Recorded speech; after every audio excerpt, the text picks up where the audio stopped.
Lonjakan wisatawan di kawasan Puncak.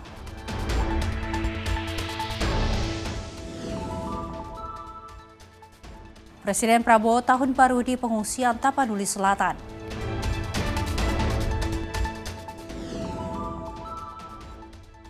Kapal bantuan konstruksi bencana Aceh Sumatera diberangkatkan.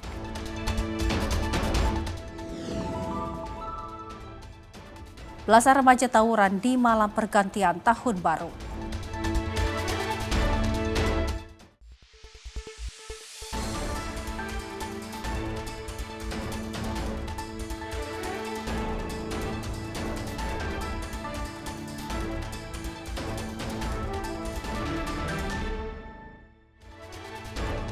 Selamat malam pemirsa, ruang redaksi kembali hadir bersama saya Luis Ayu. Dan selain informasi utama tadi, kami telah menyiapkan sejumlah informasi menarik lainnya. Dan berikut ruang redaksi selengkapnya. Kita awali informasi yang pertama pemirsa, pada awal tahun baru 2026, masyarakat memanfaatkan hari libur dengan mengunjungi Monumen Nasional Jakarta. Kawasan Monas Jakarta pun ramai oleh pengunjung. Dan berikut laporan rekan kami, Azhar, bersama juru kamera Azizul Hakim.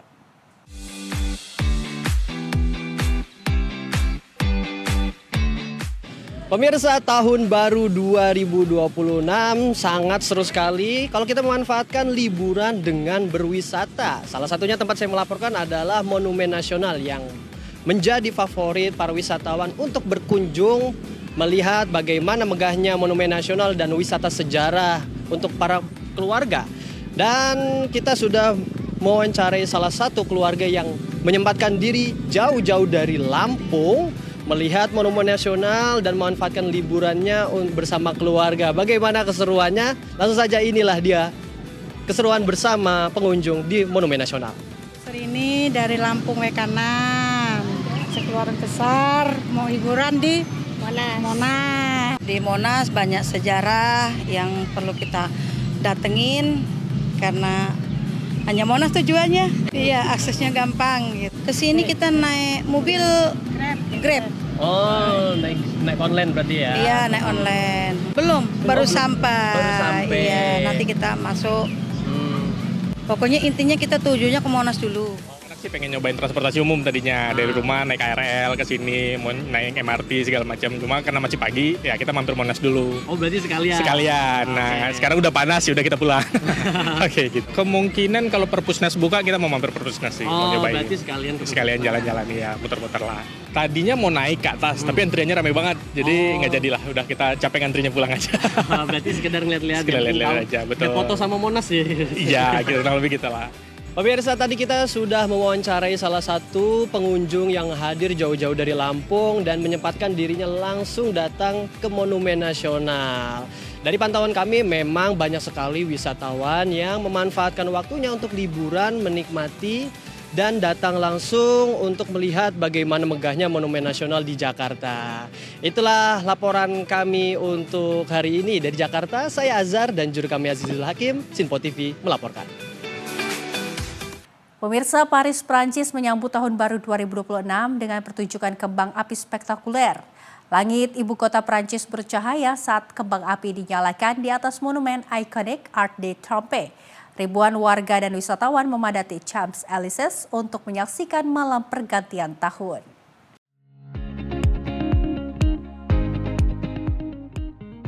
Rekaman video ini menunjukkan warna-warni kembang api di langit Paris, tepat di atas Arc de Triomphe. Monumen bersejarah ini berubah menjadi pusat perayaan saat jam menunjuk tepat tengah malam. Sepanjang Champs-Élysées, pengunjung terlihat mengangkat telepon genggam mereka untuk mengabadikan momen pergantian tahun. Suasana meriah menyelimuti avenue sepanjang 1,9 km yang menghubungkan Place de la Concorde dan Place Charles de Gaulle. Sebagai kota yang dikenal dengan julukan City of Light, Paris kembali menegaskan reputasinya dengan perayaan tahun baru yang ikonik dan syarat simbolisme. Perayaan tak hanya terpusat di Champs-Élysées, namun juga menyebar ke sejumlah boulevard dan ruang publik sekitarnya.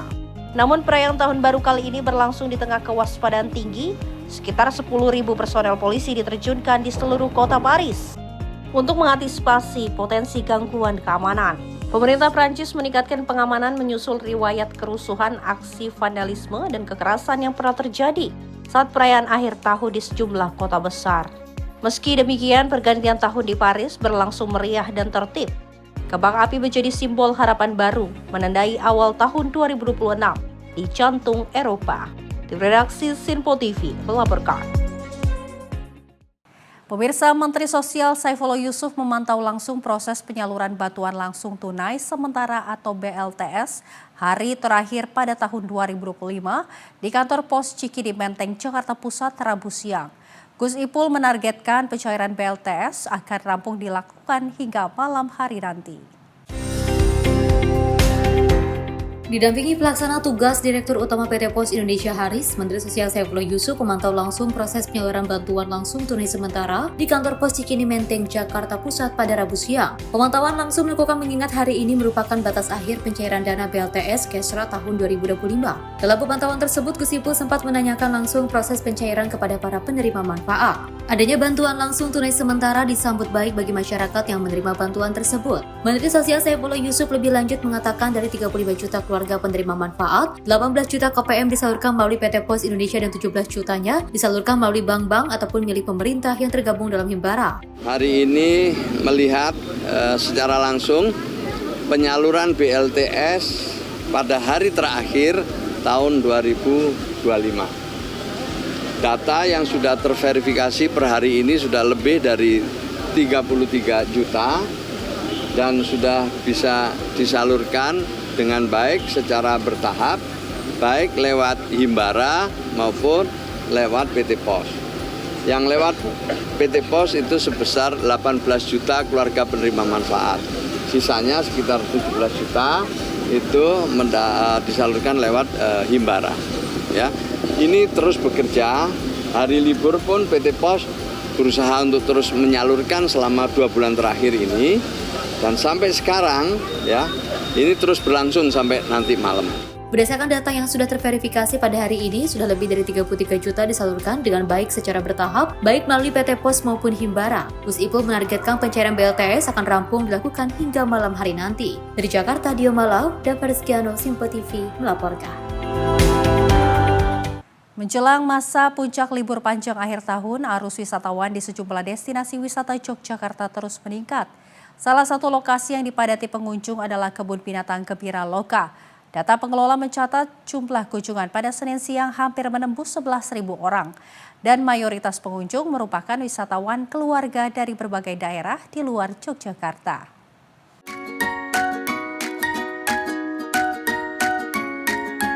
Suasana ramai terlihat sejak pintu masuk sebelah barat maupun timur Kebun Binatang Gembira Loka, Yogyakarta. Area parkir tampak dipenuhi kendaraan dengan plat nomor luar daerah. Ribuan wisatawan terlihat memadati kawasan wisata sebagai pengunjung mengantri untuk melihat berbagai koleksi satwa serta menikmati aneka wahana yang tersedia. Selama periode libur panjang ini, jumlah kunjungan hampir setiap hari menembus angka lebih dari 10.000 orang. Angka tersebut meningkat signifikan jika dibandingkan hari biasa atau akhir pekan, yang rata-rata hanya berkisar antara 3.000 hingga 4.000 pengunjung. Kenapa memilih ke Gembira Loka? Karena anak saya kan suka sama hewan-hewan, binatang-binatang. Jadi memilih ke sini ya? Iya, betul. Selain kesini udah kemana lagi? Baru sini. Rencana mau kemana Pak? Rencana mau ke Kitpan aja. Kebun, ditemukan sebaran area dan gajah. Soalnya Jogja itu Untuk pasar Pak yang terkenal merasa sama memiliki barang wisata tersebut, dan Anda dapat makanannya ya, segera kuliner. menghubungi Jadi kita pos bisa dapat keamanan semuanya yang itu dalam terletak satu di kota. dekat pintu keluar Taman Burung atau halte Primul. Ya anak-anak sih. Demikian berita Pihak pengelola memperkirakan lonjakan jumlah wisatawan masih akan terjadi hingga awal Januari mendatang. Hal ini seiring dengan berakhirnya masa libur sekolah. Menurut manajemen, peningkatan kunjungan sudah terasa sejak awal libur Natal, tepatnya tanggal 25 Desember lalu. Cukup positif ya pada khususnya Jogja. Untuk pariwisata di Gembira Loka sendiri melihat situasi kondisi saat ini sangat bagus sekali, didukung dengan cuaca yang mungkin mendukung untuk hariannya juga cerah walaupun beberapa kali terjadi hujan. Dan untuk kali ini Penataru juga cukup positif karena kalau dilihat seperti tahun lalu kita lebih meningkat dibanding tahun lalu untuk saat ini. Guna mengantisipasi membludaknya pengunjung, Pola Gembira Loka menambah jumlah personil keamanan Sejumlah layanan juga dioptimalkan mulai dari ekskalator area tanjakan, transportasi dalam kawasan seperti kereta keliling, hingga kapal katamaran. Langkah ini dilakukan untuk memberikan kenyamanan sekaligus mencegah terjadinya penumpukan wisatawan selama masa libur panjang. Dari Yogyakarta, jurnalis Simpo TV melaporkan. Lonjakan wisatawan terjadi di kawasan Puncak 2, Sukamakmur, Kabupaten Bogor, Jawa Barat saat libur Natal dan juga Tahun Baru.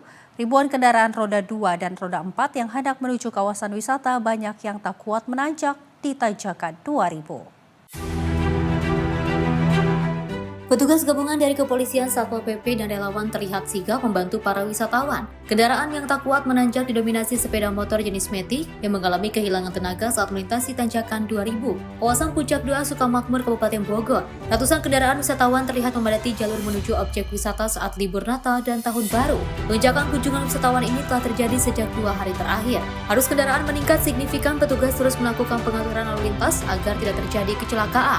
Sebagai langkah antisipasi, petugas juga menyiagakan satuan ambulans dan mobil derek di sekitar lokasi. Langkah ini dilakukan untuk mengantisipasi terjadinya kecelakaan atau kendaraan yang mengalami kerusakan saat melintasi jalur tanjakan. Petugas memperkirakan lonjakan kunjungan wisatawan ke kawasan Puncak 2 akan terus berlangsung hingga malam pergantian Tahun Baru. Wisatawan diimbau untuk selalu mengutamakan keselamatan selama perjalanan. Sampai hari ini, dari pemantauan 2 hari kemarin, sementara ini untuk arus lalu lintas di wilayah Kecamatan Sukamakmur secara umum itu ramai lancar. Rata-rata didominasi oleh kendaraan roda 2, selanjutnya ini oleh roda 4. Kalau khusus untuk titik di tanjakan 2000, itu kami memang mengkonsentrasikan baik anggota maupun masyarakat agar bisa membantu wisatawan maupun para pengguna jalan yang memang kadang-kadang agak kesulitan untuk melalui tanjakan 2000 ini. Kalau melihat dari kondisinya, sebenarnya sih tanjakan 2000 ini tidak terlalu tajam. Namun memang ada beberapa pengguna jalan yang pada waktu melalui jalur tanjakan 2000 ini kesulitan.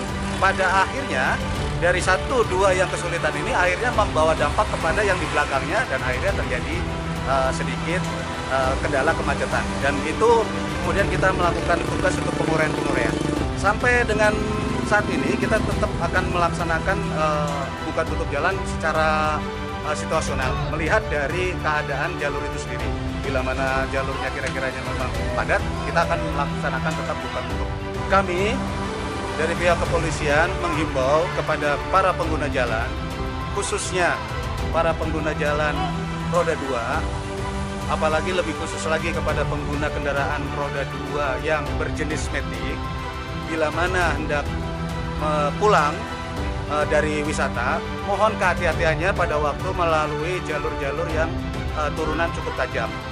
Mohon agar lebih baik berhenti dulu atau kemudian beristirahat dulu, cek kondisi ban maupun rem, paling tidak untuk meminimalisir jangan sampai terjadi kecelakaan. Pihak kepolisian mengimbau kepada para wisatawan yang hendak berkunjung ke Puncak 2 Sukamakmur agar memperhatikan kondisi kendaraan. Wisatawan diminta untuk memastikan kondisi rem mesin dan bahan bakar dalam keadaan baik, serta disarankan beristirahat sebelum melintasi tanjakan maupun turunan saat pulang berwisata. Petugas gabungan akan terus melakukan pengawasan dan pengaturan arus lalu lintas di kawasan Puncak 2 selama libur Natal dan Tahun Baru. Wisatawan diharapkan dapat mematuhi arahan petugas demi keselamatan dan kenyamanan bersama. Dari Bogor, jurnalis Simpo TV melaporkan. Informasi lainnya datang dari Badan Nasional Penanggulangan Terorisme yang menyampaikan sepanjang tahun 2025 dinamika terorisme di Indonesia menunjukkan pergeseran pola dari ancaman fisik menuju penyebaran ideologi melalui ruang digital. Penyebaran ideologi tersebut menyebabkan 112 anak terpapar radikalisasi melalui ruang digital yang tersebar di 26 provinsi. Sepanjang tahun 2025, BNPT telah menemukan pergeseran pola dinamika terorisme dari ancaman fisik menuju penyebaran ideologi melalui ruang digital. Fenomena itu dibuktikan dengan temuan konten bermuatan intoleransi radikal terorisme sebanyak 21.199 konten yang didominasi oleh konten propaganda hingga perekrutan. Dalam kasus tersebut, Densus 88 Anti Terorisme Polri menemukan sebanyak 112 anak di 26 provinsi telah terradikalisasi melalui game online dan media sosial. 112 anak itu teridentifikasi telah berinteraksi dengan konten bermuatan radikal terorisme, kerentanan psikologi remaja, fenomena lone actor anak, hingga perekrutan melalui ruang digital tanpa pertemuan fisik. Sepanjang tahun 2025, ya, aparat penegak hukum Densus 88 sudah menangkap beberapa jaringan terorisme maupun simpatisan Ansar Daulah yang berkiblat kepada ISIS, dan juga 112 anak yang terradikalisasi di sosial media. Nah, ini menunjukkan bahwa baik itu sosial media maupun di game online. Ya. Ada beberapa peristiwa juga kemarin SMA 72 kalau PBB terkait dengan terorisme, tapi mereka terpapar di sosial media. Dalam respon tantangan tersebut, BNPT mengkoordinasikan dan melaksanakan program sekolah damai, kampus kebangsaan dan memperkuat peran Forum Koordinasi Pencegahan Terorisme atau FKPT di 36 provinsi. Selain itu, dalam penguatan kontraradikalisasi, BNPT juga membentuk satuan tugas kontraradikalisasi yang melibatkan 8 kementerian dan lembaga. Dari Jakarta, Sri Dewi Andayani, Mutia Anggaini, Simpo TV melaporkan.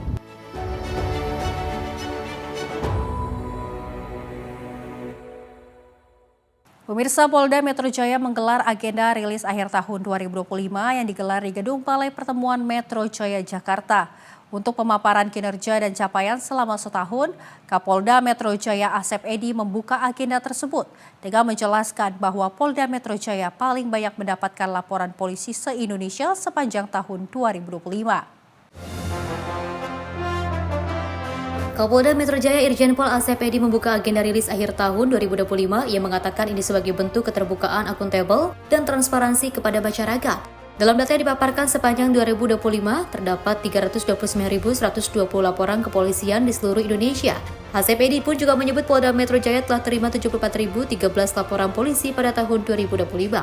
Jumlah tersebut menjadikan Polda Metro Jaya sebagai penyumbang laporan polisi terbanyak se-Indonesia pada tahun 2025 dengan persentase 16,7% dari jumlah laporan polisi nasional. Asep Edi juga menjelaskan bahwa terdapat 2.425 perkara menonjol sepanjang 2025 dengan 3 jenis kejahatan terpopuler, yaitu penyalahgunaan peredaran narkotika, curanmor, dan juga curang. Sepanjang tahun 2025, kami menerima lebih dari 269.000 panggilan yang masuk, dan sekitar 60% panggilan terlayani oleh jajaran kami. Bagi kami akan ini menunjukkan bahwa masyarakat semakin percaya untuk melapor dan meminta bantuan.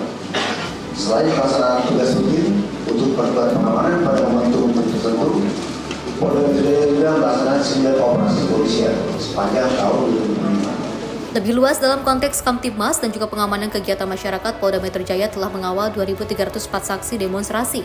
Dari Jakarta, Fani Azul Hakim, Simpo TV melaporkan. Beralih informasi dari Kementerian Kelautan dan Perikanan menggelar konferensi pers capaian kinerja sektor kelautan dan perikanan 2025 di Gedung Mina Bahari Kementerian Kelautan dan Perikanan pada 30 Desember.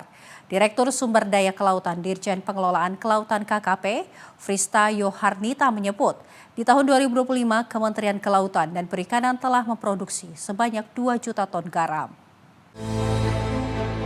Pada pemaparan capaian kinerja sektor kelautan dan juga perikanan 2025, Direktur Sumber Daya Kelautan Frista Yoharnita mengatakan angka produksi garam nasional menurun dibandingkan dengan tahun lalu. Hal tersebut disebabkan oleh faktor cuaca di mana intensitas tingginya hujan sangat mempengaruhi proses produksi pembentukan garam. Ia juga menyebut bahwa penurunan produksi garam tahun 2025 menjadi tantangan Kementerian Kelautan dalam capai target program prioritas Presiden pada swasembada pangan. Di sisi lain, Kementerian Kelautan dan Perikanan telah menyiapkan 2 program untuk dukung target tersebut, yaitu intensifikasi atau peningkatan produktivitas pada lahan yang sudah ada, dan eksifikasi berupa pengembangan lahan tambak garam baru. Produksi yang kita bisa hasilkan sejauh ini masih berkisar di angka 2 juta ton per tahun. Sementara kebutuhan total garam baik untuk konsumsi maupun untuk industri itu bisa mencapai angka antara 4,5 sampai dengan 5 juta ton per tahun. Sehingga memang kita masih perlu melakukan impor sebesar sekitar 2,6 sampai dengan 3 juta ton per tahunnya. Nah, inilah kemudian menjadi tantangan buat kita semua, bagaimana nanti di akhir 2027 itu kita benar-benar bisa mencapai swasembada garam. Untuk tahun 2025 ini ada 2 program yang kami fokuskan. Yang pertama adalah intensifikasi dan ekstensifikasi. Sementara itu, Direktur Jenderal Pengelolaan Kelautan, Koswara menjelaskan jika sampai 2027 program eksitensifikasi belum juga memenuhi kebutuhan, maka masih memungkinkan impor untuk menjaga keberlangsungan industri garam sesuai dengan mekanisme yang ada dalam Perpres 17. Kemudian bagaimana kalau ini tidak dapat dipenuhi sampai dengan 2027. Di dalam Perpres 17 itu mekanismenya sudah ada. Ya, jadi mekanisme kalau misalnya pada kondisi-kondisi tertentu swasembada garam ini belum terpenuhi, ada kondisi yang disebut dengan keadaan tertentu. Itu masih memungkinkan dilakukannya impor. Ini untuk menjaga keberlangsungan industri garam, industri manufaktur atau industri lainnya yang memerlukan pasokan dari garam. Jadi teman-teman semua, ya, walaupun ini dipatok dengan waktu tahun 2027 harus swasembada garam, kita masih tergantung dengan cuaca. Dari Jakarta, Fani Azul Hakim, Simpo TV melaporkan. Pemirsa, Presiden Prabowo tahun baru di pengungsian. Informasinya usai jeda. Tetaplah bersama kami di Ruang Redaksi.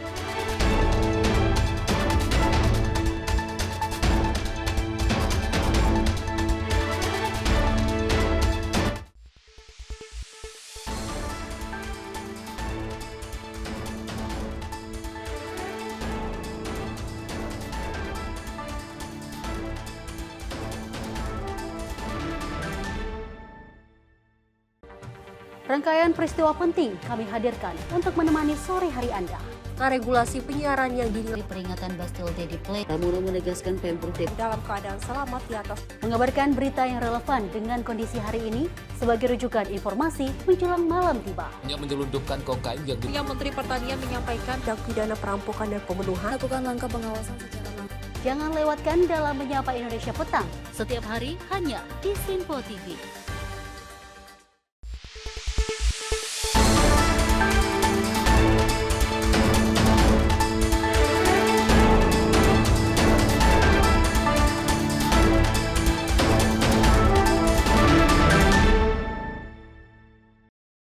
Terima kasih pemirsa, Anda kembali menyaksikan Ruang Redaksi. Informasi kami lanjutkan. Presiden Republik Indonesia Prabowo Subianto memilih menghabiskan malam pergantian tahun baru bersama warga terdampak bencana di Kabupaten Tapanuli Selatan, Sumatera Utara. Kehadiran Presiden di pengungsian menjadi bentuk empati dan komitmen negara bahwa pemerintah hadir tidak meninggalkan rakyat di tengah musibah. Presiden Republik Indonesia Prabowo Subianto menghabiskan malam pergantian tahun menuju 2026 bersama dengan warga terdampak bencana banjir dan longsor di Desa Batu Hula, Kecamatan Batang Toru, Kabupaten Tapanuli Selatan. Dalam sambutannya, Presiden menegaskan bahwa pemerintah tidak akan meninggalkan rakyat yang sedang mengalami kesulitan. Prabowo juga menyampaikan keputusan menghabiskan malam tahun baru di pengungsian dilakukan sebagai bentuk empati dan tanggung jawab negara terhadap masyarakat terdampak bencana. Prabowo menekankan pentingnya semangat gotong royong sebagai kunci dalam menghadapi musibah dan memulihkan kehidupan masyarakat. Terima kasih. Ini adalah hasil kerja keras semua lembaga, ya, TNI, Polri, masyarakat, PU, BNPB, hampir semua lembaga KL hadir di sini yang saya lihat, ya. Saya lihat tadi satuan kepolisian juga bekerja baik di sini. Ya, di tengah kesulitan mereka juga bantu menemukan para korban. Saya ikut turut bela sungkawa kepada mereka-mereka yang kehilangan keluarganya. Kita akan mengurus saudara-saudara sebaik-baiknya.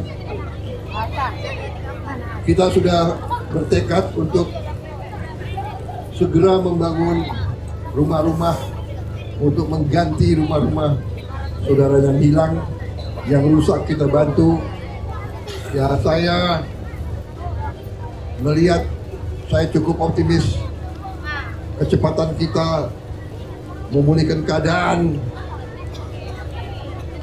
cukup baik. Tentunya kita tidak puas. Saya minta semua lembaga bekerja terus siang malam. Terima kasih para petugas TNI, polisi, BNPB, PU, semua yang bekerja. Dari Tapanuli Selatan, Jana Bila, Simpo TV melaporkan. Presiden Republik Indonesia Prabowo Subianto menutup akhir tahun 2025 dengan meninjau langsung lokasi bencana di Kabupaten Tapanuli Selatan, Sumatera Utara. Presiden datang untuk memastikan penanganan bencana, khususnya perbaikan jembatan Sungai Garuga yang menjadi akses vital penghubung antara Tapanuli Tengah dan juga Tapanuli Selatan.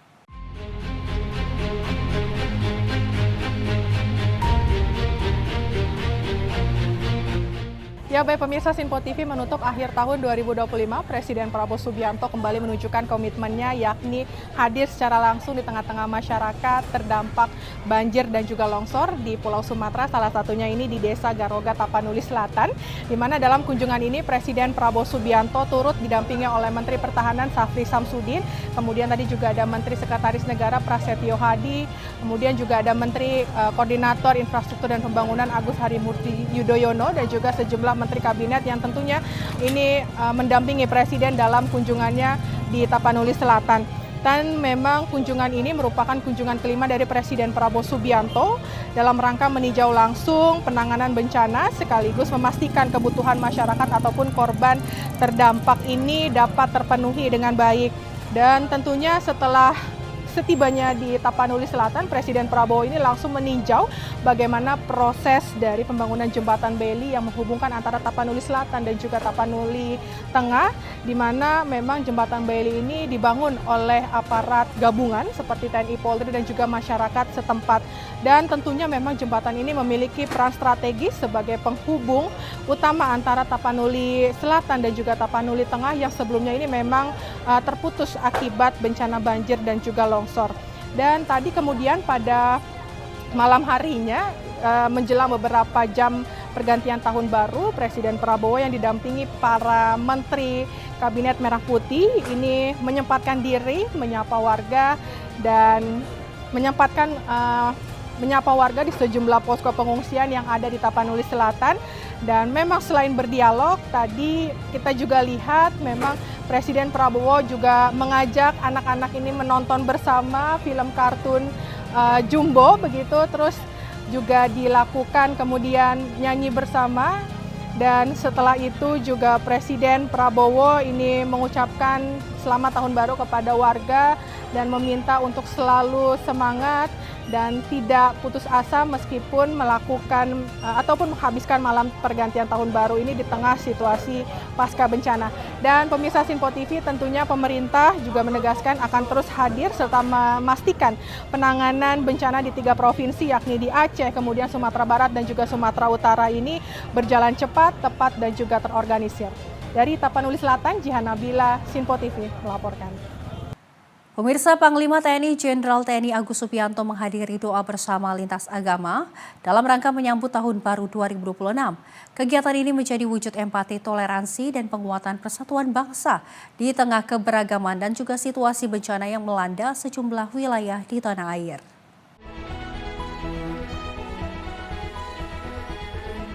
Doa bersama lintas agama digelar di Gor Ayani Mabes TNI Cilangkap, Jakarta Timur, Rabu malam. Kegiatan ini diikuti prajurit TNI, pegawai negeri sipil di lingkungan Mabes TNI, para tokoh lintas agama, serta ratusan anak yatim. Doa dipimpin oleh tokoh agama dari 6 agama di Indonesia, sebagai simbol kebersamaan, toleransi, dan komitmen merawat persatuan nasional. Dalam sambutannya, Panglima TNI Jenderal TNI Agus Subianto mengajak seluruh hadirin untuk menumbuhkan empati, serta memanjatkan doa bagi masyarakat yang terdampak bencana. Agus turut menyampaikan duka cita mendalam atas korban jiwa akibat bencana banjir dan longsor yang terjadi di Aceh, Sumatera Barat, dan Sumatera Utara. Doa bersama lintas agama ini diharapkan menjadi momentum memperkuat solidaritas nasional, serta mengawali tahun 2026 dengan semangat persatuan dan kedamaian. Jihan Nabila, Simpo TV melaporkan. Pemerintah Provinsi DKI Jakarta akan menggelar malam pergantian tahun baru dengan doa bersama dan penggalangan donasi sebagai wujud empati bagi korban bencana Aceh dan juga Sumatera.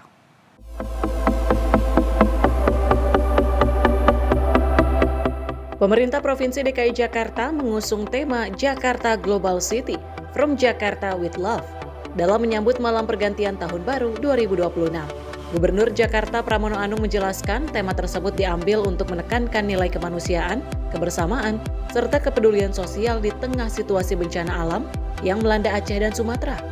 Sebagai wujud solidaritas, acara pun akan digelar dengan doa bersama lintas agama di 8 titik perayaan, sekaligus membuka penggalangan donasi bagi korban bencana melalui kerjasama dengan Basnas dan Bazis DKI Jakarta.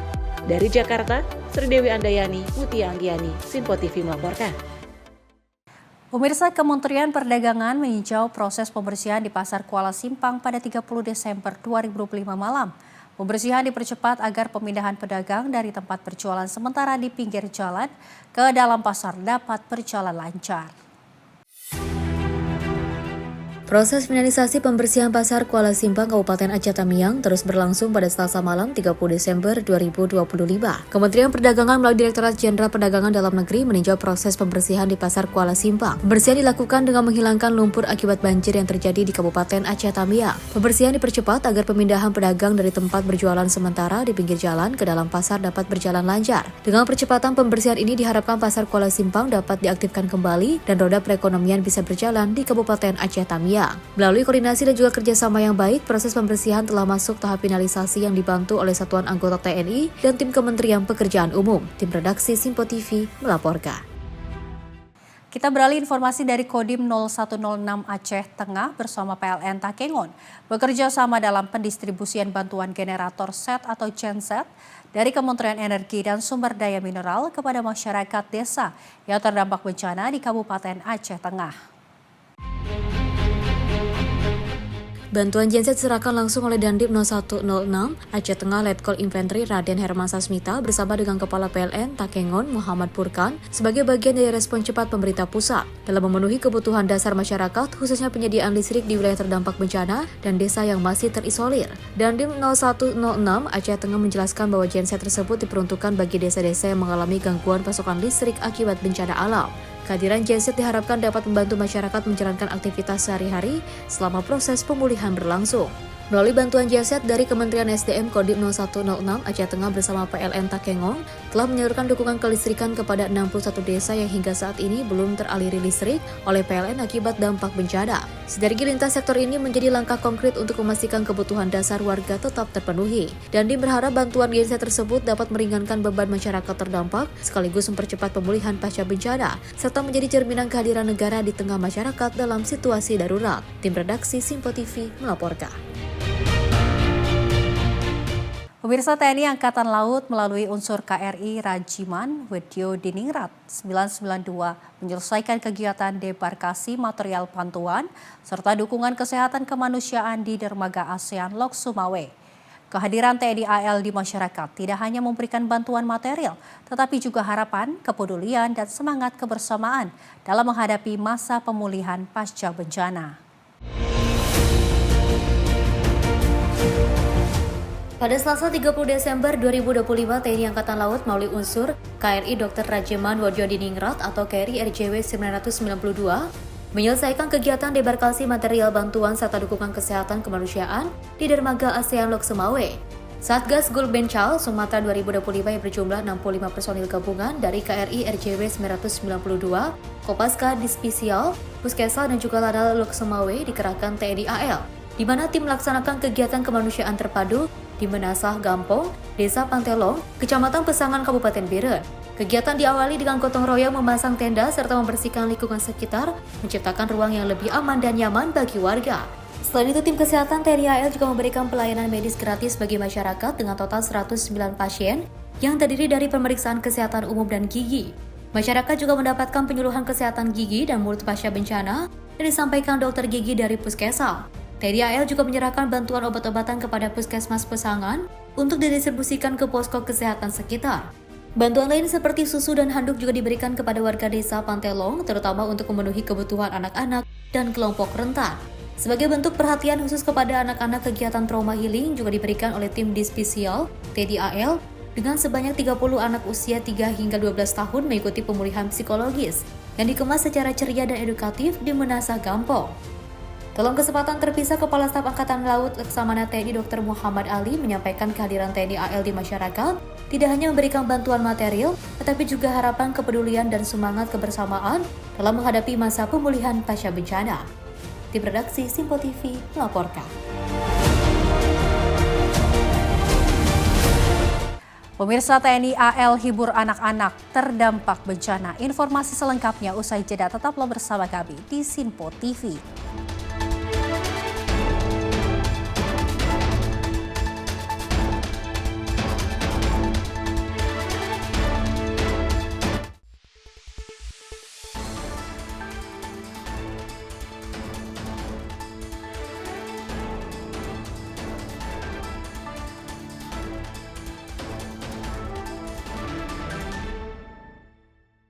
Apa saja peristiwa terhangat yang akan menemani Anda di waktu istirahat siang? Penting dengan Perdana Menteri Malaysia Anwar Ibrahim. Polisi menyita barang bukti dan beroperasi di Terminal 1B. Ia menyebut GBN bukan sekedar pameran. Beragam isu dan kejadian yang sedang menjadi sorotan kami sajikan secara aktual dan terpilih. Dan Wakil Ketua DPR RI Dasko ke masyarakat Sebelumnya semua portal secara serentak. Jangan lewatkan Menyapa Indonesia Siang setiap Senin hingga Jumat hanya di Simpo TV.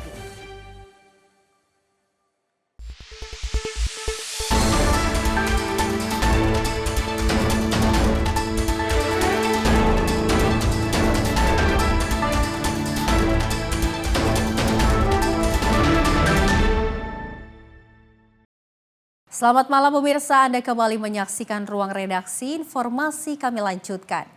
TNI Angkatan Laut melalui tim Trauma Healing Dispesial melaksanakan kegiatan trauma healing bagi masyarakat terdampak bencana di Kabupaten Biren, Aceh.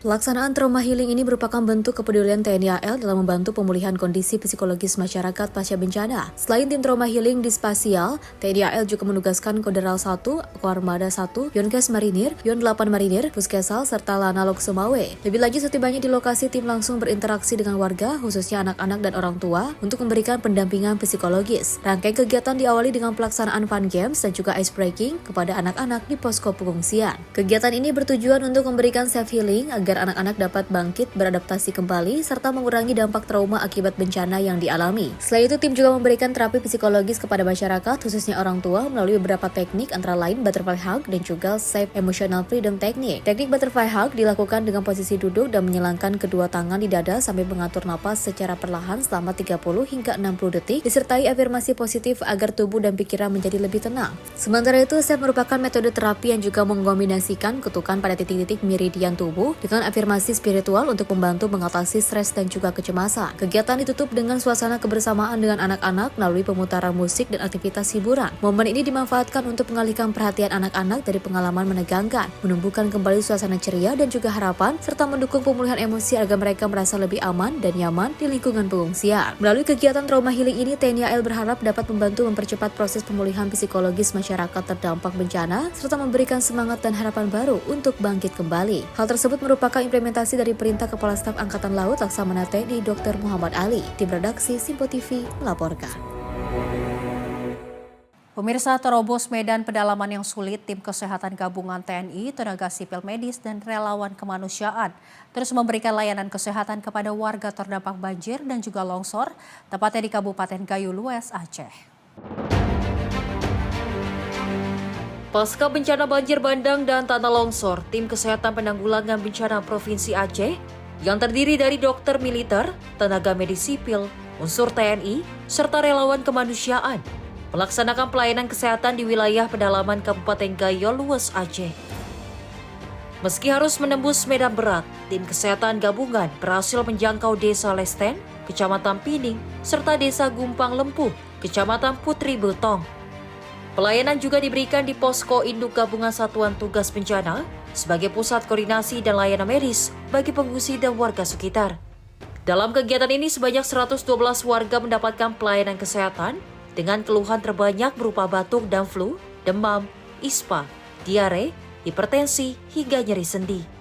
Pelayanan kesehatan didukung oleh 31 tenaga medis gabungan, yakni dari personel militer dan sipil sebagai bentuk sinergi kemanusiaan dalam membantu masyarakat terdampak bencana. Jihan Nabila, Simpo TV melaporkan. Sementara itu, Pemkot Solo melalui Dinas Pendidikan menyalurkan bantuan berupa mainan anak untuk korban bencana di Aceh dan juga Sumatera. Total bantuan sebanyak 10 ton tersebut berasal dari sekolah-sekolah di Kota Solo dan juga dari masyarakat.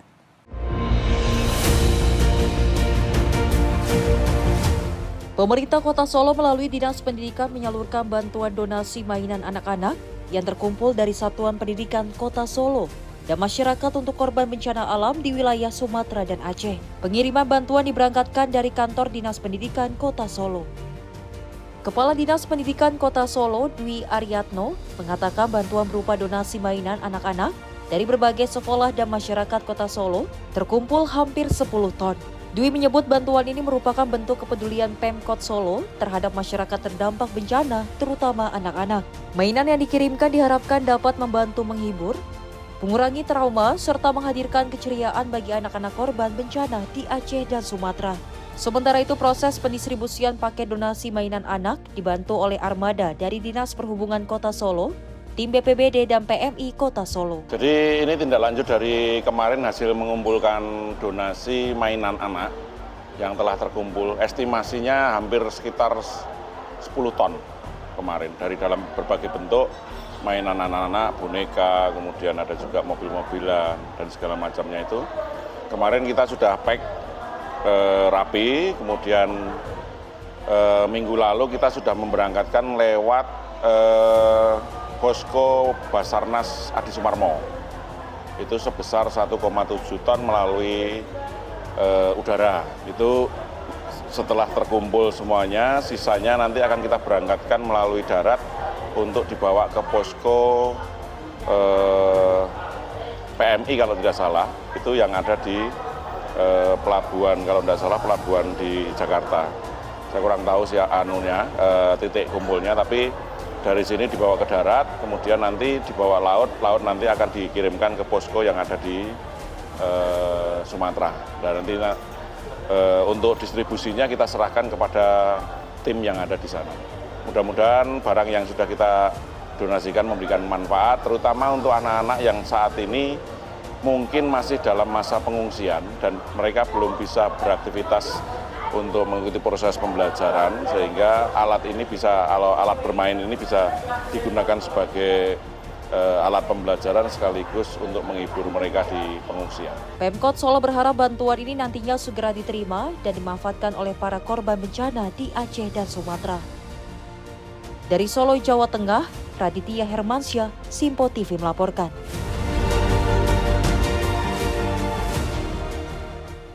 Pimpinan DPR RI Dasko buka suara soal kepastian hunian sementara dan tetap bagi korban bencana yang ada di Provinsi Aceh pada pekan ini. Hunian sementara akan segera disimulasikan agar penyaluran langsung nantinya dapat sesuai dengan titik yang telah ditentukan.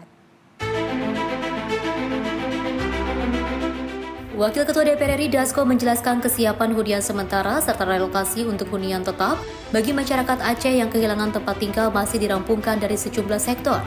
Dasko menyampaikan dalam pekan ini seluruh kementerian terkait bakal melakukan simulasi bersama pemerintah daerah dalam menyalurkan hunian di area yang sudah ditentukan.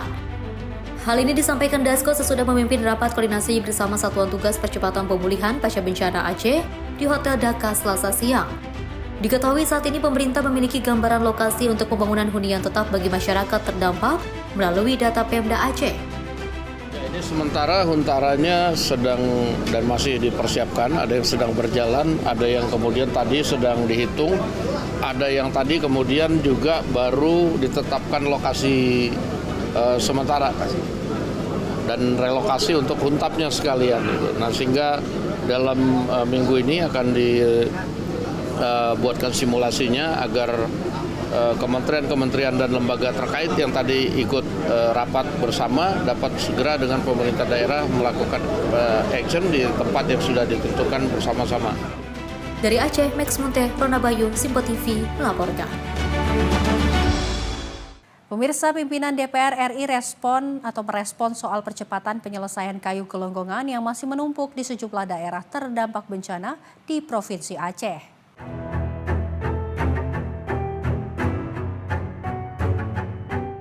Wakil Ketua DPR RI Sahan Mustafa menegaskan percepatan penyelesaian polemik gelondongan kayu yang masih menumpuk di sejumlah daerah terdampak bencana Provinsi Aceh menjadi sangat krusial.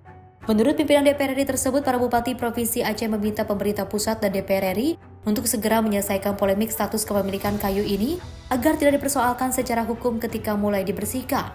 Hal ini disampaikan Sahan setelah mendengarkan tantangan para pemda di Aceh dalam rapat koordinasi Satgas Pemulihan Pasca Bencana DPR RI bersama dengan kementerian lembaga terkait di Banda Aceh pada Selasa pagi. Soal gelondongan tadi memang ada disampaikan ya terkait soal masalah oleh para bupati terkait dengan kayu gelondongan.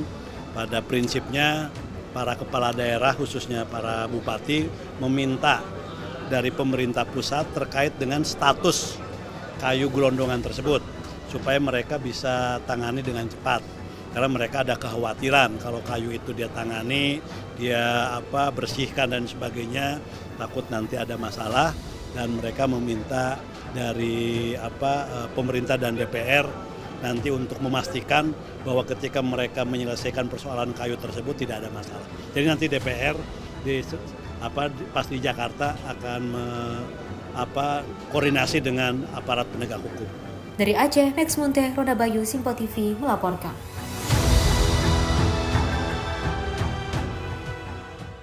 Bantuan konstruksi penanganan bencana Aceh dan juga Sumatera Rabu siang diberangkatkan dari Satuan Angkutan Perairan Puspekang Angkatan Darat, tepatnya di Pelabuhan Tanjung Priok, Jakarta Utara.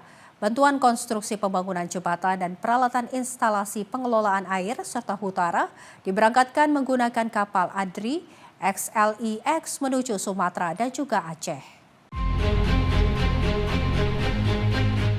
Kapal pengangkut bantuan konstruksi untuk penanganan bencana di Sumatera dan Aceh Rabu siang diberangkatkan dari Satuan Angkutan Perairan Puspekang Angkatan Darat, Pelabuhan Tanjung Priok, Jakarta Utara. Kapal ADRI XLEX ini mengangkut 2 set jembatan Bailey untuk pembangunan di lokasi bencana, serta peralatan instalasi pengolahan air dari Kementerian PU dan Hutara dari Kementerian Pertahanan. Hari ini kita memberangkatkan 1 kapal lagi dari sudah 5 kapal yang berangkat ke dalam rangka mendukung penanggulangan bencana di Sumatera. Ini kapal yang ke-6 kita berangkatkan dan hari ini akan berangkat, diperkirakan sampai di Medan dulu, Belawan tanggal 5 dan tanggal 6 sampai di Aceh. Kemudian perlu diketahui oleh teman-teman bahwa sesuai dengan perintah dari Bapak Presiden kepada Bapak Kepala Staf Angkatan Darat fokus dalam penanganan khususnya di jembatan. Ya. Sampai saat ini kondisi yang ada di sana, baik di Sumatera Utara, Sumatera Barat maupun di Aceh, kita sudah ada 12 jembatan beli yang kita sudah jadi. Dan ini hari ini kita berangkatkan lagi 2 set jembatan beli. Dari semuanya ada 42 jembatan yang kita rencanakan. Kita berharap dengan percepatan distribusi ini akan mendorong percepatan penyelesaian pembangunan jembatan di. Kemudian di sini juga perlu diketahui oleh teman-teman, kapal ADRI yang akan berangkat ini juga memuat beberapa barang, ya, antara lain dari Kementerian PU dan dari Kementerian Pertahanan. Ya. Ada set penjernih air, kemudian ada jembatan Aramco dan juga ada Huntara. Ya, Huntara untuk ditempatkan nanti proses pembangunannya bekerja sama dengan pemerintah daerah yang ada di sana. Itu yang bisa saya sampaikan mungkin sebagai informasi. Kami tetap sesuai dengan perintah dari Bapak Kepala Staf Angkatan Darat, kita tetap melakukan dukungan-dukungan baik dari pusat ke tempat lokasi dengan menggunakan alutsista yang kita miliki semaksimal mungkin. Jadi kalau ada bantuan-bantuan yang ingin diberangkatkan ke lokasi bencana bisa nanti koordinasi dengan asisten logistik ataupun dengan Kapuspek Angan. Kapal ke-6 yang diberangkatkan ini akan tiba di Belawan Medan pada tanggal 5 Januari dan melanjutkan perjalanan ke Aceh. TNI Angkatan Darat sudah membangun 12 jembatan beli di Sumatera dan Aceh dari 42 jembatan yang direncanakan. Dari Jakarta, Dio Malau, Dava Rizkiano, Sinpo TV melaporkan. Pemirsa, Kementerian Pekerjaan Umum memastikan konektivitas jalan nasional di Provinsi Sumatera Utara berangsur pulih pasca bencana. Sebanyak 12 koridor jalan nasional utama kini kembali dapat dilalui, meski di sejumlah titik masih diberlakukan pengaturan lalu lintas demi keselamatan pengguna jalan. Kementerian Pekerjaan Umum bergerak cepat memulihkan fungsi jalan nasional yang terdampak bencana di Sumatera Utara. Hingga kini 12 koridor jalan nasional utama telah kembali terhubung dan dapat dilalui kendaraan. Menteri Pekerjaan Umum Dodi Hanggodo menegaskan bahwa pemulihan akses jalan menjadi prioritas utama dalam masa tanggap darurat dan transisi menuju rehabilitasi. Mudah-mudahan dalam waktu 2-3 hari ke depan selesai, karena saya lihat kemarin waktu ke sana sudah cukup banyak alat berat kita turunkan, mungkin ada sekitar 10-20 alat berat di situ, termasuk eskavator capit untuk bersihkan lumpur. Sejumlah ruas strategis seperti koridor Tarutung Sipirok, Sibolga Batang Toru Singkuang, hingga ruas lintas barat, tengah, dan timur Sumatera kini sudah dapat dilalui. Namun di beberapa titik masih dilakukan penyempurnaan jalan sementara dan pemasangan jembatan darurat. Oke, terima kasih kepada Kementerian PUPR dan BTPP dalam membantu akses jalan daerah Kecamatan Ajoran. Setelah terbukanya akses jalan yang telah membantu masyarakat. Selain jalan nasional ruas tol Medan, Pangkalan Brandan, Medan Sinaksak, hingga Tebing Tinggi Kisaran juga telah beroperasi normal. Kementerian PU terus menyiagakan alat berat dan personil di lapangan untuk mengantisipasi potensi gangguan lanjutan akibat curah hujan yang masih tinggi, serta mengimbau masyarakat mematuhi rambu dan arahan petugas demi keselamatan bersama. Tim redaksi Sinpo TV melaporkan. Medan Flood Control terbukti efektif mengendalikan banjir di Kota Medan sehingga debit air yang meningkat drastis saat intensitas hujan tinggi tidak menimbulkan genangan air yang meluas dan juga lama. Medan Flood Control ini adalah infrastruktur yang mengendalikan banjir di Kota Medan. Genangan air di sejumlah titik di Kota Medan cepat surut.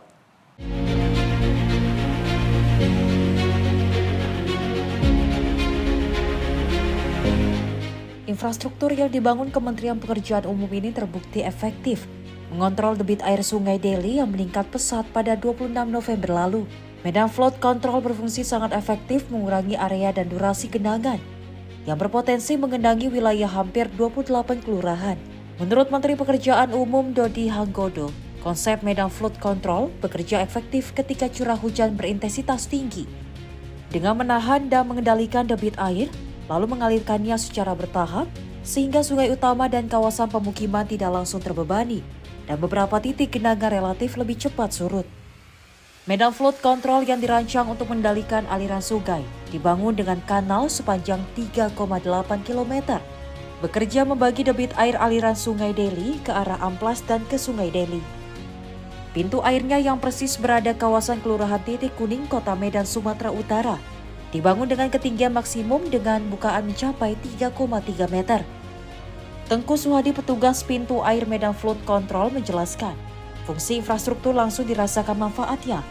Padahal saat bangunan masih dalam tahap pembangunan, banyak warga yang tidak tujuan dan fungsi pembangunannya. Lu warga kan nggak tahu kalau fungsinya ini untuk apa Bang kan. Jadi setelah warga tahu fungsi bendungan MFC ini, baru mereka, oh ada juga fungsinya rupanya, kata gitu Bang kan. Jadi waktu banjir itu air itu kan dibagi dua tuh Bang. Satu alirannya ke Amplas, satu ke Sungai Deli. Nah, jadi di situ bisa membantunya. Masyarakat baru mengetahui fungsi Medan Flood Control setelah merasakan perbedaan besar ketika sebelum ada Medan Flood Control dengan ketika infrastruktur tersebut mengalirkan debit air dalam jumlah besar saat intensitas hujan tinggi. Dulu warga kami tidak tahu dulu fungsinya pintu air ini apa. Setelah udah tanggal 27 tuh, waktu banjirnya besar-besar itu, kami baru tahu bahwasannya itu mengurangi debit air, membelah dua.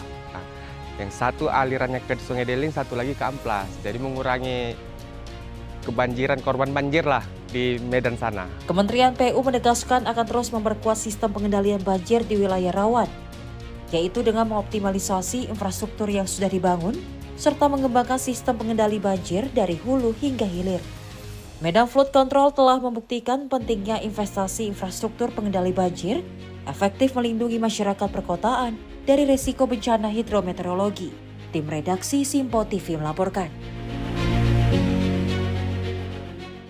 Kementerian Pendidikan Dasar dan Menengah akan mengebut perbaikan sekolah terdampak bencana di Aceh, Sumatera Utara, dan Sumatera Barat sebelum tanggal 5 Januari 2026.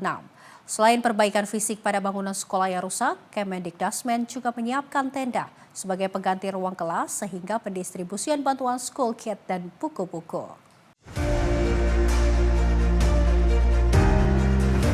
Menteri Pendidikan Dasar dan Menengah Mendikdasmen RI Profesor Abdul Muti mengungkap lebih dari 4.140 sekolah rusak akibat bencana banjir dan longsor. Mengejar dimulainya masa didik semester genap 2026 yang jatuh pada 5 Januari 2026, Abdul menegaskan pemerintah akan mengebut perbaikan sekolah secepatnya. Menurut data 30 Desember 2025, dari 4.149 sekolah yang terdampak, ringan hingga berat, 3.508 atau sekitar 85% diantaranya sudah bisa beroperasi. Jumlah sekolah yang terdampak secara keseluruhan ada 4.149 yang di Aceh ada 2.756, kemudian Sumatera Barat 443 dan Sumatera Utara 950. Selama proses ini kami melakukan beberapa kegiatan untuk memastikan bahwa anak-anak dapat belajar yang kita rencanakan dimulai pada 5 Januari yang akan datang. Meskipun memang karena kondisi yang berbeda-beda, maka mereka tidak harus belajar sebagaimana yang normal. Artinya mereka boleh saja tidak pakai seragam, boleh saja mereka tidak pakai sepatu dan yang lain-lainnya. Termasuk kurikulumnya juga kita rancang secara khusus dan nanti kami jelaskan. Kami sudah memberikan bantuan untuk sekolah terdampak bencana. Untuk di Aceh kita memberikan bantuan school kit untuk 15.500, kemudian di Sumatera Barat 5.000, Sumatera Utara 6.500, jumlah total 27.000. Hingga saat ini, masih ada 22 kabupaten kota yang tetap berada di status tanggap darurat. Pemerintah melalui kementerian dan lembaga terkait menargetkan wilayah-wilayah tersebut dapat berangsur pulih dalam waktu beberapa bulan. Dari Jakarta, Dio Malau, Simpo TV melaporkan. Ratusan prajurit Satuan Tugas Penanggulangan Bencana atau Satgas Gulbenkal Yonif 115 Macan Leser Lempung hingga malam hari untuk membersihkan pasar kota Hongkong, Kecamatan Karangbaru, Kabupaten Aceh Tamiang pada Selasa 30 Desember 2025. Sejak siang hari, prajurit TNI menyisir area dalam pasar, badan jalan, gang-gang sempit, serta saluran drainase yang tertutup lumpur dan sampah sisa banjir. Meski cuaca masih lembab dan penerangan terbatas, kegiatan pembersihan tetap dilanjutkan hingga malam hari dengan dukungan alat penerangan sederhana. Dalam pelaksanaannya, Satgas Yonif 115 ml mendapatkan dukungan 5 unit mobil pemadam kebakaran dari BNPB yang digunakan untuk menyemprot dan membersihkan lumpur tebal di kawasan pasar dan sekitarnya, sehingga akses utama aktivitas masyarakat dapat segera difungsikan kembali. Tanpa mengenal lelah, prajurit bergotong royong mengeruk lumpur, menyapu sampah, serta membuka saluran air yang tersumbat. Medan yang licin dan gelap tidak menyurutkan semangat prajurit dalam menjalankan tugas kemanusiaan demi membantu masyarakat bangkit pasca bencana. Kehadiran prajurit TNI hingga malam hari mendapat apresiasi dari warga. Salah seorang warga sekitar, Abdul Salah, menyampaikan rasa terima kasih atas dedikasi prajurit yang tetap bekerja tanpa mengenal waktu sekaligus memberikan rasa aman dan semangat bagi masyarakat. Melalui kegiatan pembersihan ini diharapkan aktivitas jual beli di pasar kota Hongkong dapat segera kembali normal sehingga roda perekonomian masyarakat Aceh Tamiang kembali bergerak. Satgas Gulbenkal Yonif 115 Macan Leser akan terus melanjutkan pembersihan di sektor-sektor terdampak lainnya hingga kondisi lingkungan benar-benar pulih. Tim redaksi Simpo TV melaporkan. Pemirsa, di sela operasi pencarian korban banjir bandang, tim K9 SAR Bahar Kapolri juga melaksanakan kegiatan trauma healing bagi anak-anak di pengungsian. Kegiatan ini dilakukan di lokasi pengungsian Desa Batu Hula, Kecamatan Batang Toru, Kabupaten Tapanuli Selatan, Sumatera Utara.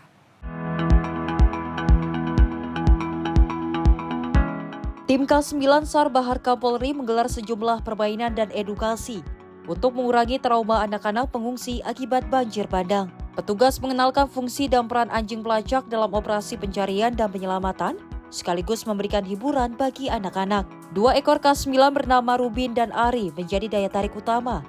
Anak-anak terlihat berani dan aktif bermain di area pengungsian. Ketua Tim K9 SAR Bahar Kapolri, Kompol Kadarman menjelaskan, kegiatan trauma healing dilakukan di sela tugas pencarian korban, agar kondisi psikologis anak-anak dapat berangsur pulih. Baik, selamat siang. Kami dari K9 SAR di Satwa Korsabara Bagamoori, institusi Presiden Republik Indonesia dan Bapak Kapolri.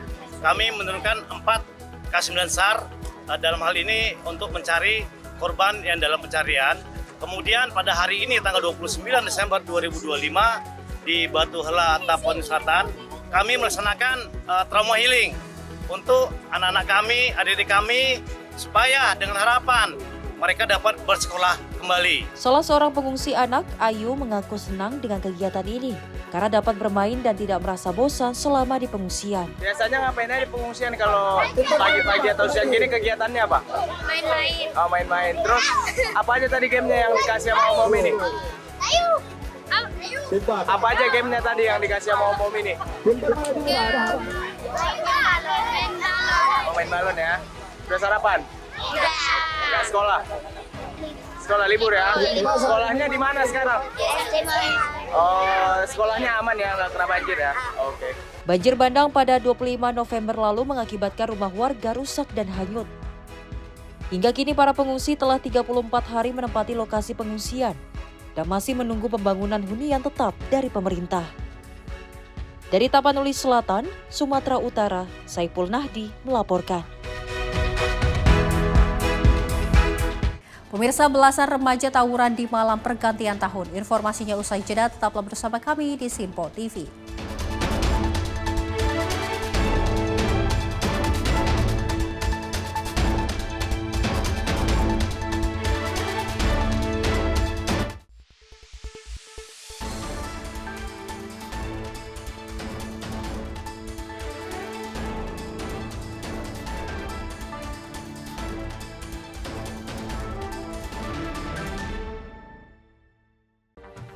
Rangkaian peristiwa penting kami hadirkan untuk menemani sore hari Anda.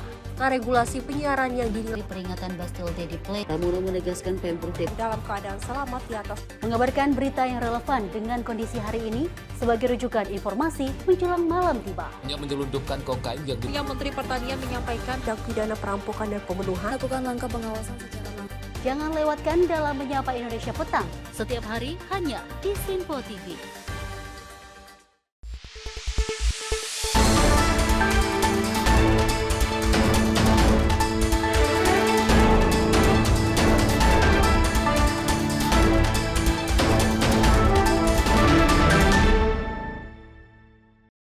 Selamat malam pemirsa, Anda kembali menyaksikan Ruang Redaksi. Informasi kami lanjutkan. Sebanyak 15 remaja yang melakukan aksi tawuran diamankan tim perintis Polres Metro Jakarta Timur, tepatnya pada Kamis dini hari.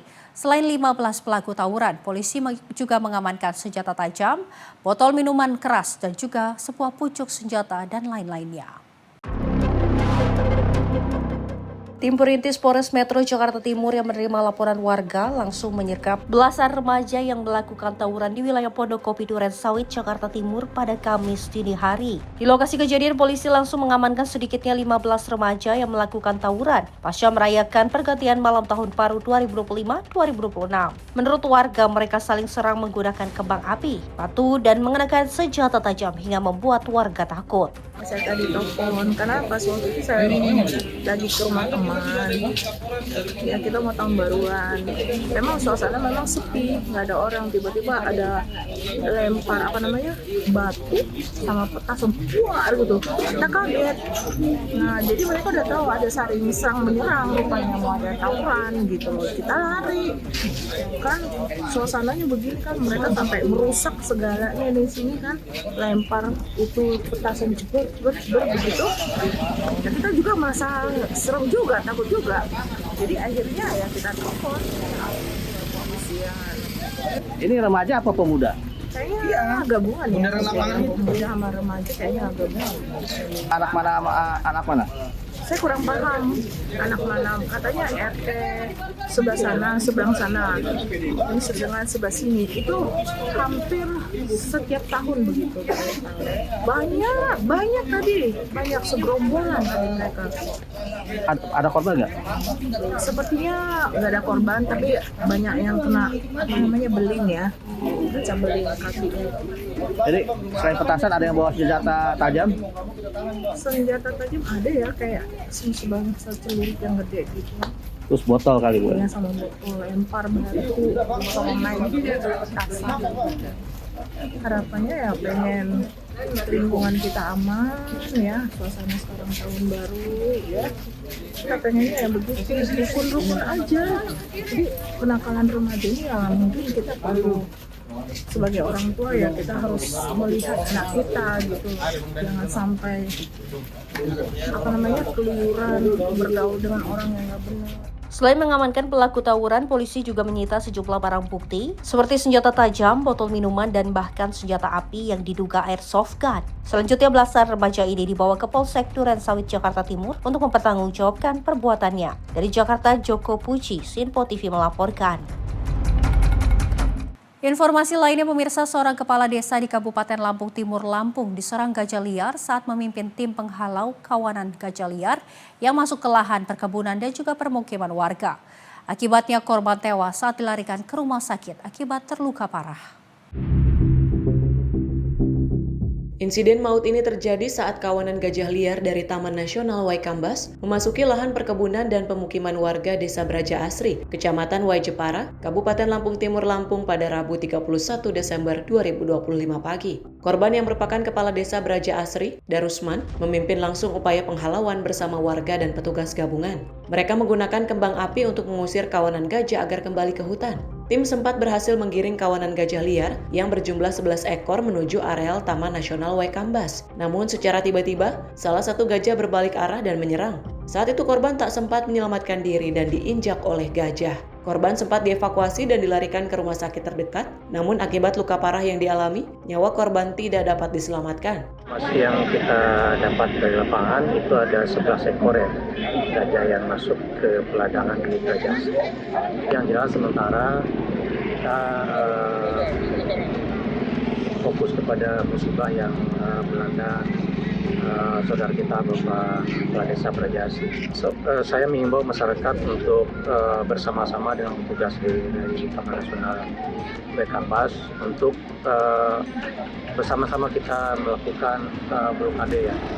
Jangan sampai gajah keluar ke peladangan, apalagi sekarang kondisi cuaca yang tidak menentu ya, hujan dan banjir itu membutuhkan kerjasama semua pihak. Sementara itu keluarga korban mengaku sangat terpukul dengan peristiwa ini. Mereka berharap pemerintah dapat melakukan upaya supaya gajah liar tidak kembali masuk ke perkebunan dan pemukiman yang dapat membahayakan warga. Kami sebagai keluarga besar dari almarhum Darusman sebenarnya ya sangat sedih sekali sih melihat kejadian seperti ini. Karena kejadian ini kan sangat mengejutkan, mengagetkan saya sebagai kakak kandung dan keluarga lainnya. Kejadian pada hari ini merupakan salah satu bentuk pemerintah ini harus bisa berpikir bagaimana mengantisipasi ke depan supaya tidak terjadi korban nyawa lagi seperti yang dialami adik saya. Saya terus terang, baru 3 hari saya ngobrol dengan adik saya merasa kehilangan. Saya terpukul sekali sebagai keluarga. Saya mengharapkan dari berbagai pihak atau petugas dari kehutanan, baik Kambas ataupun yang lain, ya ini supaya menjadikan berpikir bersama dengan masyarakat supaya gajah ini yang liar-liar ini bagaimana tidak memasuk lokasi ke areal desa atau menyerang tanaman masyarakat. Konflik antara gajah liar dan warga di Kabupaten Lampung Timur bukan kali pertama terjadi. Kawanan gajah liar kerap dilaporkan masuk ke pemukiman desa penyangga Taman Nasional dan merusak puluhan hektar tanaman warga. Dari Lampung, jurnalis Info TV melaporkan. Pemirsa, operasi pencarian hari kelima korban tenggelamnya KM Putri Sakinah di perairan Taman Nasional Komodo kembali dilanjutkan. Dalam operasi tersebut, tim SAR menemukan sejumlah serpihan kapal yang diduga bagian dari bangkai KM Putri Sakinah di kawasan hutan bakau Pulau Padar dan juga sekitarnya. Tim SAR gabungan kembali menemukan serpihan KM Putri Sakinah tenggelam di perairan Pulau Padar, Labuan Bajo pada pencarian hari kelima pada Selasa 30 Desember 2025. Tim SAR menemukan serpihan kapal dalam upaya pencarian terhadap pelatih Valencia dan dua anaknya yang belum ditemukan. Temuan ini menjadi bahan evaluasi dan pemetaan ulang area pencarian. Saat ini tim berfokus pada pencarian 3 orang WNA Spanyol dengan fokus penyisiran di pulau terdekat dari Pulau Padar dan penyelaman. Tim redaksi Simpo TV melaporkan. Seorang pria berusia 56 tahun ditemukan meninggal dunia usai terperosok ke dalam sumur kering sedalam 30 meter di Desa Cigedang, Kecamatan Lurugong, Kabupaten Kuningan, Jawa Barat. Tepatnya pada Selasa 30 Desember 2025 sore. Diameter sumur yang sempit membuat petugas kesulitan mengevakuasi jasad korban. Warga Desa Cigedang, Kecamatan Luragung, Kabupaten Kuningan, Jawa Barat dibuat heboh dengan hilangnya seorang kakek berusia 56 tahun yang tak kunjung pulang sejak Selasa 30 Desember 2025 pagi. Setelah melakukan pencarian, warga menemukan kakek tersebut berada di dalam sumur kering sedalam 30 meter. Diduga, korban tak sengaja terperosok ke dalam sumur tersebut saat tengah bersih-bersih di kebun miliknya. Evakuasi berlangsung dramatis, pasalnya selain diameter sumur kurang dari 1 meter, kontur dinding sumur dikhawatirkan roboh dan menimpa petugas longsor sewaktu-waktu. Jenazah korban dapat diangkat ke permukaan setelah memakan waktu 20 menit. Telah ditemukan seorang warga Desa Cigedang yang masuk ke dalam sumur dan seketika kami menuju lokasi dengan menurunkan 9 anggota regu piket dan menggunakan 1 randis dan 1 ambulan. Nah, ketika sampai sana kita langsung melakukan persiapan dan dalam waktu 20 menit korban bisa kami evakuasi dalam keadaan sudah meninggal dunia.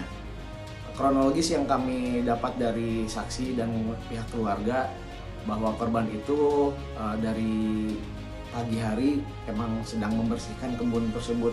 Kebun tersebut kebetulan milik beliau dan hilang kontak setelah komunikasi lewat telepon 3 jam yang lalu. Nah, ketika dicari, ditemukan, cari selama 3 jam, tidak ketemu, dan terakhir ketemu itu ada barang milik pribadi dekat sumur tersebut, dan ketika dilihat, ternyata korban ada di dalam sumur tersebut dengan kedalaman kurang lebih 30 meter, dan sumur tersebut kering, tidak ada airnya. Gitu. Namun setelah kami cek pengukuran, lokasi ada mengandung gas sedikit walaupun tidak ini, dan kami alhamdulillah bisa mengevakuasi korban tersebut. Kesulitan kami saat di TKP, posisi sumur cukup sempit, juga kedalaman kurang lebih 30 meter, sehingga kami harus ekstra hati-hati karena dinding-dinding sumur tersebut tidak ada pelindungan, dalam arti semuanya tanah merah semua. Jadi ada memungkinkan terjadi longsor atau apa saat kami melakukan evakuasi. Sebelum hilang dan ditemukan meninggal, korban pamit kepada keluarga untuk membersihkan kebun miliknya. Namun hingga sore hari, korban tak kunjung pulang dan tidak bisa dihubungi. Keluarga pun menyusul ke kebun dan mencari keberadaan korban. Sampai akhirnya menemukan jejak kaki yang mengarah ke titik sumur yang sudah lama tidak digunakan. Dari Kuningan, Jawa Barat, jurnalis Info TV melaporkan. Pemirsa, seorang pria menjadi bulan-bulanan warga di Jalan Siaga, Pasar Minggu, Jakarta Selatan. Pria ini dimasa lantaran kepergok mencuri kotak amal masjid. Inilah rekaman CCTV saat seorang pelaku pencurian uang kotak amal beraksi di Masjid Jami Daarul Hasan Pasar Minggu, Jakarta Selatan. Pelaku seorang diri mencuri kotak amal dengan modus berpura-pura tidur menjelang waktu subuh di saat pengurus DKM sedang lengah. Namun pelaku tak menyadari aksinya diawasi satpam masjid, hingga akhirnya pelaku ditangkap dan dimasa hingga babak belur. Menurut pengurus DKM, di masjid ini memang kerap terjadi aksi pencurian, baik kotak amal maupun motor jamaah. Ada seorang model dia tidur di pengalaman masjid yang dekat di situ. Setelah dia tidur, saya datang, saya langsung tidak menyapa dia. Langsung saya buka masjid, saya bikin lampu semuanya. Saya sholat di dalam masjid. Setelah saya sholat, saya mengaji. Antara masjid itu harus dengar suara duk, suara bantingan. Akhirnya saya keluar. Ternyata pas saya keluar dari sini, ternyata orang itu sudah dinyam security. Sudah dihajar, dia tahu dia sudah diawasin dari sana. Sebelum diserahkan ke polisi, warga sempat menggeledah tas pelaku dan menemukan beberapa pasang sandal dan juga HP yang diduga hasil pencurian. Pelaku kini berada di Polsek Pasar Minggu untuk mempertanggungjawabkan perbuatannya. Dari Jakarta, jurnalis Info TV melaporkan. Seorang pedagang makanan berebusan di kawasan Banjir Kanal Timur atau BKT Duren Sawit, Jakarta Timur dikeroyok dan diancam senjata tajam. Aksi ini diduga akibat korban menolak memberikan jatah preman kepada 2 orang pria. Video viral di sosial media memperlihatkan seorang pedagang mengalami luka pada bagian hidung setelah diduga dikeroyok oleh 2 orang preman di kawasan Duren Sawit, Jakarta Timur, Minggu siang 28 Desember 2025. Korban juga sempat diancam menggunakan senjata tajam oleh kedua pelaku yang emosi lantaran korban tidak mau memberikan uang sebesar Rp20.000 saat berjualan di kawasan BKT. Nggak dengar sama sekali itu. Apakah sebagai RT apa yang Bapak terima informasi? Nggak ada informasi sama sekali kecuali kemarin Bimas datang ke saya nunjukin videonya. Cuman pelakunya saya kenal. Itu memang warga saya tapi sudah tidak aktif di RT 9. Cuman KTP-nya doang. Tapi udah nggak tinggal di RT 9. Kalau dilihat video itu 2 orang, itu saya kenal pelakunya semua. Pedagang itu dia kenal, tidak lapor sama sekali juga nggak ada. Karena memang saya itu terus terang dan di sini itu nggak ada pedagang itu lapor, nggak ada. Karena memang semua itu untuk bebas, netral. RT itu tidak tahu menahu soal pedagang ini nggak. Kalau tahu persisnya sih tidak, cuman saat itu udah kejadian, saya kan lihat kejadian itu sama-sama di lokasi, jadi saya niatnya cuma melerai aja, bukan pokok masalah itu apa nggak paham. Yang jelas jangan sampai terjadi keributan di lokasi sini aja. Yang saya tahu sih pedagang, cuman kalau yang sebelahnya itu yang jelas ngatur supaya nggak terjadi tumpang tindih pedagang, maksudnya biar nggak rebutan pelapak.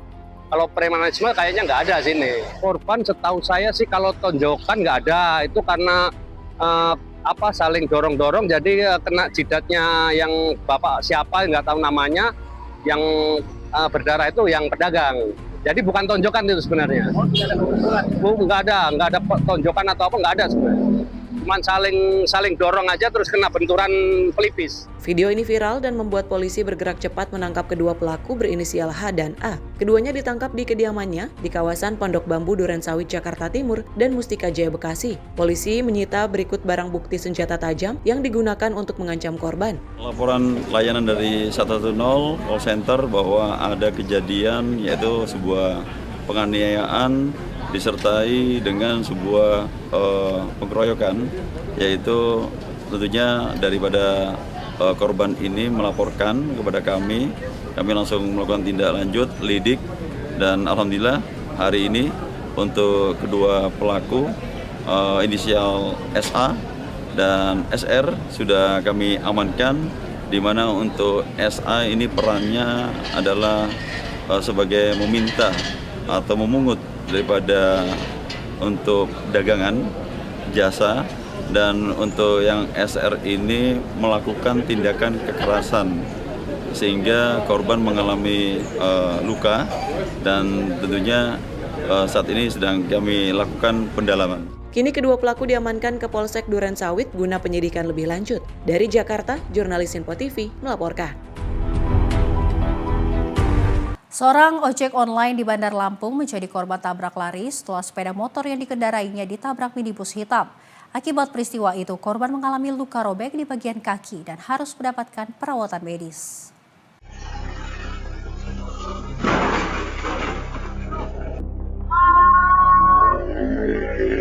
Aksi tabrak lari terekam kamera pengawas CCTV di Jalan Haji Said, Tanjung Karang Timur, Bandar Lampung. Dalam rekaman, terlihat minibus menabrak sepeda motor pengemudi ojek online dari arah berlawanan. Usai menabrak korban, pengemudi minibus tidak berhenti dan justru melarikan diri ke arah Kedamaian, Bandar Lampung. Korban yang terjatuh berteriak meminta pertolongan sebelum akhirnya dibantu warga sekitar. Korban bernama Andika Sanjaya, 27 tahun, mengalami luka robek di bagian kaki dan harus mendapat 10 jahitan. Sepeda motor korban mengalami kerusakan parah dan kini diamankan polisi sebagai barang bukti. Menurut korban, saat kejadian dirinya sedang mengantarkan pesanan dan melaju dengan kecepatan rendah.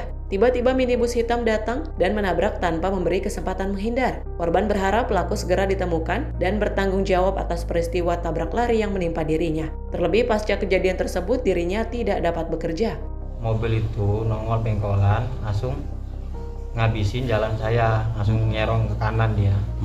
Saya ngeliat mobil itu nyerong arah saya, nabrak, langsung nyerong kiri, langsung kabur dia, Bang.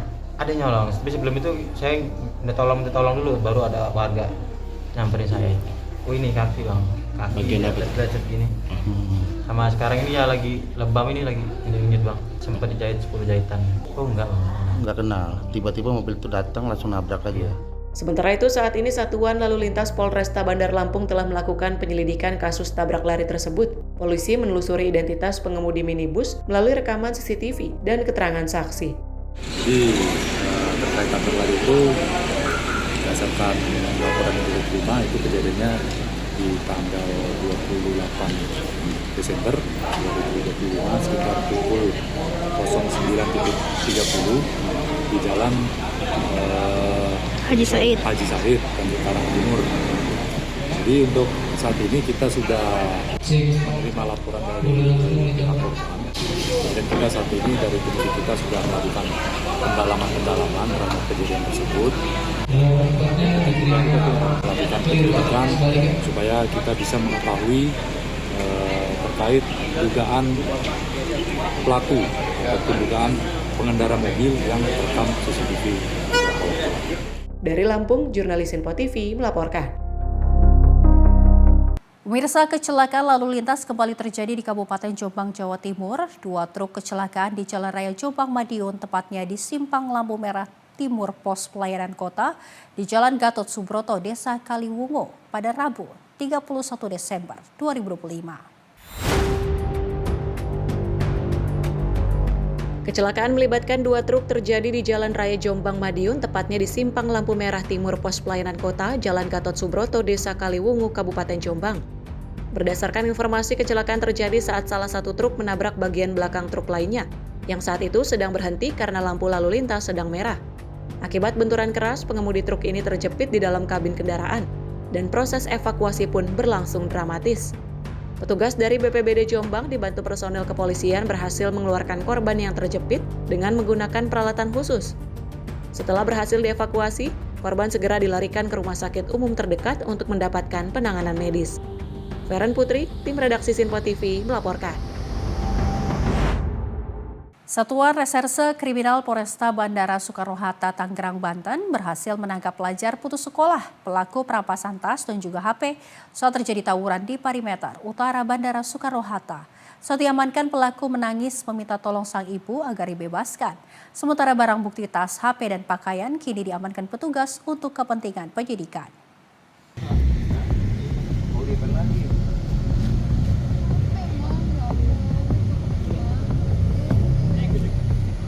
Garang saat tawuran, menangis saat diamankan. Inilah HN, pelaku perampasan tas dan HP pelajar, memohon perlindungan ibunya agar dapat dibebaskan. Pelaku yang merupakan pelajar putus sekolah memprovokasi di media sosial 2 sekolah menengah pertama untuk tawuran di Jalan Perimeter Utara Bandara Soekarno-Hatta, Tangerang. Tawuran antar 2 sekolah swasta pun terjadi, namun karena kalah jumlah, satu kelompok sekolah kabur melarikan diri menggunakan sepeda motor. Namun apes bagi RAF dan AZK yang berboncengan belum sempat putar balik sudah dihadang dan motor ditendang. Kondisi ini dimanfaatkan HN, pelaku dengan mengancam korban menggunakan celurit, merampas tas dan HP milik AZK. Korban AZK yang didampingi orang tuanya melapor ke Polresta Bandara Soekarno-Hatta. Atas kejadian itu, Satuan Reserse Kriminal Polresta Bandara mengamankan HN. Pelaku ditangkap dengan barang bukti tas, HP, dan pakaian. HN, pelaku mengatakan, merampas tas dan HP pelajar dengan ancaman senjata tajam. Ada beberapa teman ikut mengacungkan celurit, untuk HP diamankan pelaku disimpan pada sebuah kontrakan. Tapi tidak bisa, Pak. Tidak bisa? Iya, Pak. Kemudian untuk handphone ada di mana, Soal? Di belakang teman saya, Pak. Kamu gimana cara ngambil? Saya ambil paksa, Pak. Ambil paksa? Iya, Pak. Coba jelasin bagaimana caranya. Dengan ada ancaman teman saya, Pak. Teman kamu? Iya, Pak. Terus selain itu, apa lagi? Sudah, Pak. Dengan menggunakan apa kamu? Dengan celurit, Pak. Celurit? Berapa banyak celuritnya? 2, Pak. Ada 2? Iya, Pak. Tapi teman saya pegang, Pak. Apa? Tapi teman saya celurit yang pegang, Pak. Untuk yang ambil siapa? Saya, Pak. Kamu? Iya, Pak. Barangnya di mana, Fit? Nah, untuk handphonenya ada di mana sekarang? Di kontrakan teman saya, Pak. Kontrakan teman kamu? Iya, Pak. Disimpan di sana? Iya, Pak. Sementara Ibtu Agung Pujianto, Kanit Indak Polresta Bandara Suta menjelaskan, HN pelaku adalah pelajar putus sekolah dari sekolah yang tawuran. Motif pelaku ingin menguasai dan memiliki HP milik korban.